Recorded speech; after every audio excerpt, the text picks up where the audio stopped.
তো বন্ধুরা, good afternoon, শুভ দুপুর। কেমন আছো তোমরা? আশা করছি সবাই খুব ভালো আছো। তো চলো, বাঙালির মাছে ভাতে আজকে আমি কী লাঞ্চ মেনু বানিয়েছি তোমাদের সাথে একটু শেয়ার করি। তো রান্নাবান্না মোটামুটি এখনও শুরু হয়নি। আর এই যে সকালে চা খাওয়া হয়েছিল, সেই কাপগুলো কিন্তু এখনও ধোয়া হয়নি। ফাইনালি ফ্রিজ থেকে মাছটা কিন্তু বের করে আমি একটু ভিজিয়ে দিয়েছি। অল্প একটু নুন দিলে কিন্তু চটপট করে ছেড়ে যাবে।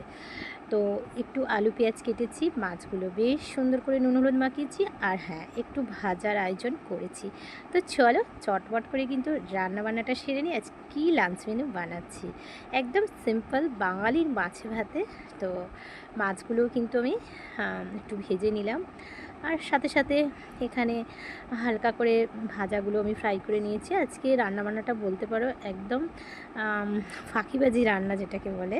তো ব্যাস তরকারিটাও বসিয়ে দিয়েছি। তবে হ্যাঁ, এই রকম তরকারি দিয়ে কিন্তু গরম গরম ভাত খেতে মন্দ লাগে না। দেখতে পাচ্ছ একদম ধোঁয়া উঠছে, ফাইনাল লুকটাও কিন্তু বেশ ভালো লাগছে, তাই না?